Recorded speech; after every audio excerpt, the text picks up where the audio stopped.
सभी को राधे राधे। और गर्मियाँ मज़ा आ रहा है गर्मियों का। आप लोग का ये ऐसे क्यों बोल रहा है? इसके भी पीछे हमारा हाथ है, क्योंकि हमने जंगल काट के तो अपने फ्लैट बना लिए और फ्लैटों में 4 पौधे रख लिए जिनको हम रोज़ सुबह शाम पानी डाल के उनको बड़ा कर रहे हैं। और जिन ज़मीनों पे आपके फ्लैट और घर बने हुए हैं वहाँ से तो आपने जाने कितने पेड़ काट के भारत के पर्यावरण में एक अहम भूमिका निभाई है। ये कहते हैं हमारे कर्म हमको ही भाते आते हैं या भाते हैं। जो भी हमने अपने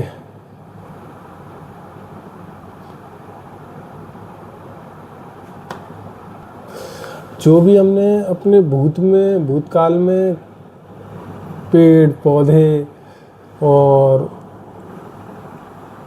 अपनी भोग विलास की चीज़ें जिससे पर्यावरण को नुकसान हो रहा है वो ठीक है। अगर हम आविष्कारों की दुनिया में चल रहे हैं तो इसका कोई और निष्कर्ष नहीं निकल सकता। हमने जंगल काटे, वहाँ पर अपने घर बनाए, तो हमारा ये नहीं बनता था शायद 20 पेड़ हम अपनी ओर से लगा सकें और उनका कम से कम 2-3 साल तक ख्याल रखें बच्चों की तरह। एक टाइम में वो शायद बड़े हो गए तो वो खुद ही अपना ध्यान रखना सीख जाए, खुद ही पेड़ अपना ध्यान रख लेता है। जब तक मनुष्य पेड़ के पास ना जाए तब तक पेड़ का कुछ नहीं हो सकता। हमें तो सीधी आ रही है, नीचे से काटते हैं। पशु पंछी चलो उसके पत्ती खाते हैं और कम से कम उतना तो है वो पेड़ रहता है, लेकिन हमने तो पेड़ ही ख़त्म कर दिए। जो हमारे दादा ने पेड़ लगाए थे वो उनकी औलादों ने ख़त्म कर दिए और नई औलादें तो टाइम ही नहीं है पेड़ लगाने का। वो तो अपनी चीज़ों से फुर्सत नहीं मिल रही तो वो पेड़ कहाँ से लगाएंगे। ये चीज़ें आपको आज नहीं कुछ आने वाले समय में इतनी दिक्कतें देंगी। जो आपके राजनीतिक लोग हैं ना वो तो किसी देश में शिफ्ट हो जाएंगे। बचे आप लोग जिनके लिए आप दिन रात चिल्ला रहे हो, मैं इस जात का हूँ तो मेरा नेता ये होगा, अगर मैं इस जात का हूँ मेरा नेता ये होगा। अगर यही पेड़ कहें कि मैं इस जात का हूँ, अगर मुझे ये जात वाले काटेंगे, अगर यही ऑक्सीजन बोले कि मैं इस जात की हूँ मैं उसी के पास जाऊँगी। अभी भी कुछ नहीं बिगड़ा। हमारे जो भी स्कूल हैं उनमें एनवायरनमेंट को एक अहम भूमिका दी जाए, बच्चों को जागरूक किया जाए कि अपने अपने गाँवों में पेड़ लगाएं। और मेरे माइंड में तो एक ही चल रहा है कि बच्चों को हर साल 5 पेड़ लगाएं, हर क्लास में हर साल 5 पेड़, और वो साल के एंड तक टीचर देखे, जो भी उसका क्लास टीचर है फ़ोटो लाए या कुछ भी जैसे भी कोई ऐसी भी सुविधा बन पाए या फैमिली के थ्रू, तो उसका भी एक प्रैक्टिकल के नंबर होने चाहिए। शायद एक इन्वायरमेंट की तरफ एक हमारी अहम पहल होगी।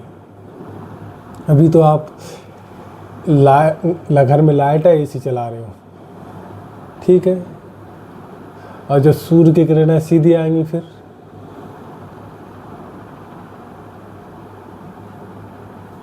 शायद इतने तो आप लोग सब पढ़े होंगे, अगर सूर्य की लाइट सीधी आने लगी फिर आपकी क्या हालत होगी। बच पाओगे कि बाहर जा पाओगे? थोड़ा से कमरे में तो नहीं रह सकते आप लोग 12 महीने।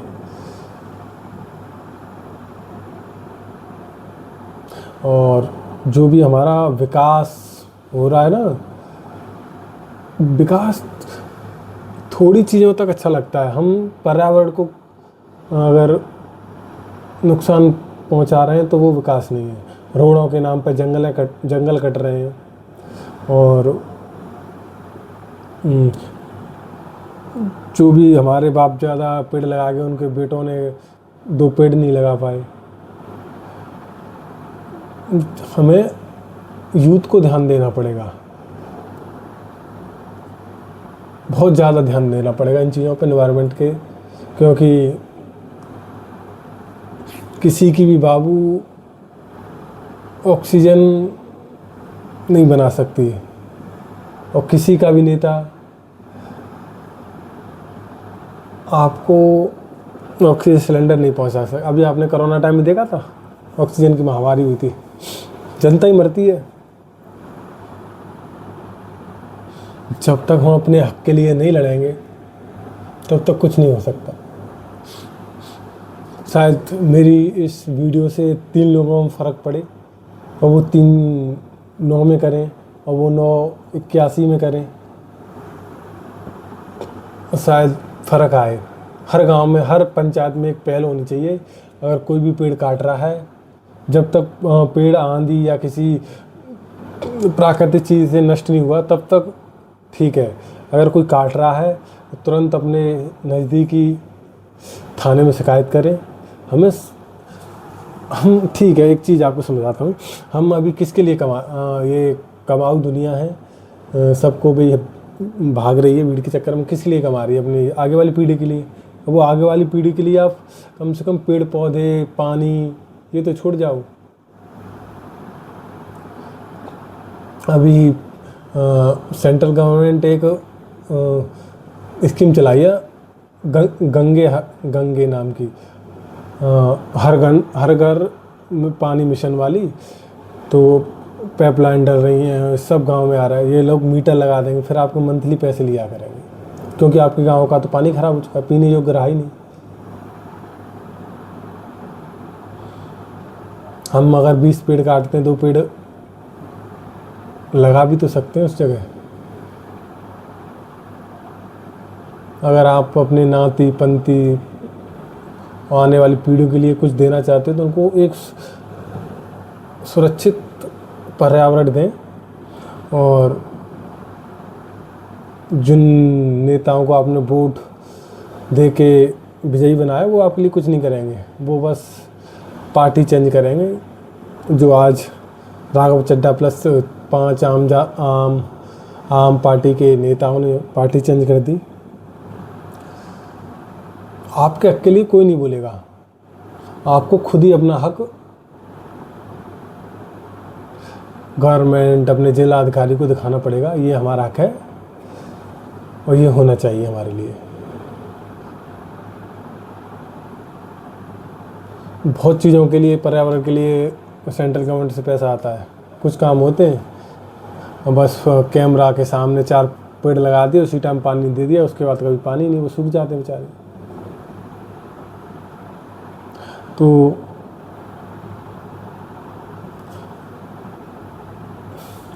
हमें सबसे बड़ी बात तो ये है, हमें अपने हक के लिए लड़ना चाहिए। ज़्यादा से ज़्यादा क्या होगा? जेल होगा, मर जाओगे। नेताओं से लड़ने पर मर ही तो सकते हो। अगर आप ये चीज़ें सोचोगे कि मैं इस एज में आके कोई मुझे मार देगा अगर मैं कोई सच्चाई के साथ बोलूँगा, तो भगत सिंह बेचारे क्या करते, चंद्रशेखर जी क्या करते, रानी अवंतीबाई क्या करते, महाराणा प्रताप जी क्या करते, सूरजमल क्या करते, गुर्जर प्रतिहार क्या करते,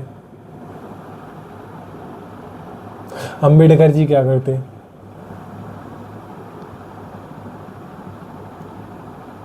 हमें सोचना पड़ेगा चीज़ों को। अगर यूथ ही आवाज़ नहीं उठाएगा और हमेशा सिद्धांतवादी रहो, कोई कितना भी तुम्हें फोर्स बोले, गलत चीज़ पे आपको कभी सपोर्ट नहीं करता। गलत चीज़ का कभी कोई भी कितना, मौत से बड़ी तो कोई चीज़ नहीं है। और फिर हम तो फौज वाले, मेरे पिताजी 28 साल फौज की नौकरी करके आए, शायद उनके जीन्स मुझ में भी है।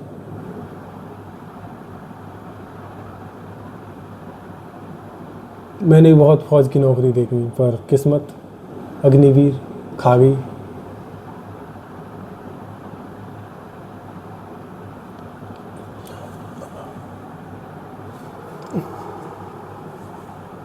जागना पड़ेगा हमें, हमारी गौ माता के लिए, हमारे पर्यावरण के लिए। और जो भी गलत हो रहा है, कोई भी कर रहा हो आपके साथ, इस भारत का संविधान आपको बोलने का अधिकार देता है, आपको बोलना पड़ेगा। नहीं, एक दिन वो आएगा जब ऑक्सीजन भी बनियों की दुकान पर बिकेगी।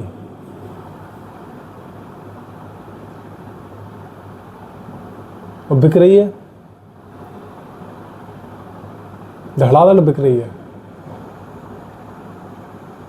हर पंचायत, हर जिले, हर स्कूल में पर्यावरण के खिलाफ। अगर हम चीज़ों को जितना, अगर हम वॉशरूम भी अब लड़के टॉयलेट करने भी जाते हैं ना, तो बाइक से जाते हैं गाँवों में, मैंने देखा है। मैं गांव का रहा हूँ। मैंने अपने गांव में, जो मेरे पहले जन्म हुआ था, इतने पेड़ पौधे थे, और आज उनके बेटों ने वो पेड़ पौधे ख़त्म करवा दिए। मेरे दादाजी बहुत लगा के गए थे, मुझे पता है, बहुत सारे आम के पेड़ थे, पर आज वो 1% भी नहीं रहे। हम अपने लिए गड्ढा खुद खोद रहे हैं। तो सबसे बड़ा इशू है ये पर्यावरण प्रदूषण का, सबसे बड़ा इशू।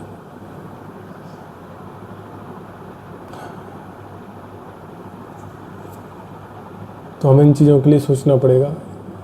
अगर हमारा यूथ ही नहीं जागेगा तो वो संसद में बैठे हैं ना, उन्हें कोई मतलब नहीं है। उनके घर तो आराम से एयर प्यूरीफायर लगा हुआ है, और ज़्यादा से ज़्यादा क्या होगा, हम विदेश भाग जाएंगे। बच्चे तुम मरोगे यहाँ पे। अपने आगे जो आने वाली पीढ़ी के लिए कम से कम थोड़ा सा कुछ छोड़ जाओ। आज जैसे हम भगत सिंह को याद करते हैं, कुछ अच्छा कार्य करके गए थे, हम क्या करके जा रहे हैं? एक दूसरे लड़ रहे हैं, एक दूसरे की निंदा कर रहे हैं। इनसे काम नहीं चलेगा। तो प्लीज़ चीज़ों को समझें, और पर्यावरण पर थोड़ा नहीं, बहुत सोचने वाली बात है।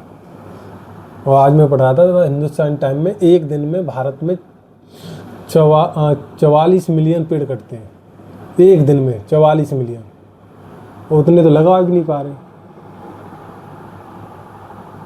बस ये चीज़ें कैमरे पे हैं, वो भी 2 मिनट के लिए, कि इतने पेड़ वहाँ लग गए, इतने। दिल्ली का हालत देख रहे हो, AQI कितना है? वो धीमे धीमे आपके गांव, आपके शहर, आपके मोहल्ले में पहुंच जाएगा। तो चीज़ों का ध्यान रखें। आवाज़ ऐसी उठेगी, और मैं तो कह रहा हूँ हर यूथ इन चीज़ों में आवाज़ उठाए, तो शायद कोई चांस आए। 2 दिन कैंडल मार्च या कुछ करने से कुछ नहीं होने वाला इस देश में। अगर इस देश में IPL के जीतने वाले टीम के लिए करोड़ों की भीड़ इकट्ठा हो सकती है, इस देश में तंबाकू को ऐड करने वाले एक्टरों के लिए लोग नसें काट सकती हैं, तो शायद पर्यावरण के लिए तो कुछ कर ही सकती है। वो करना होगा हमें।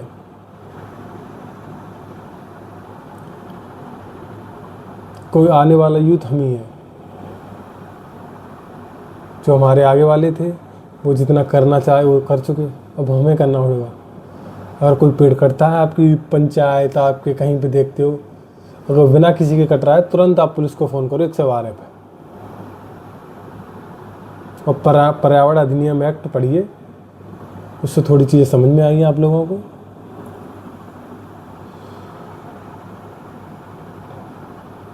हमें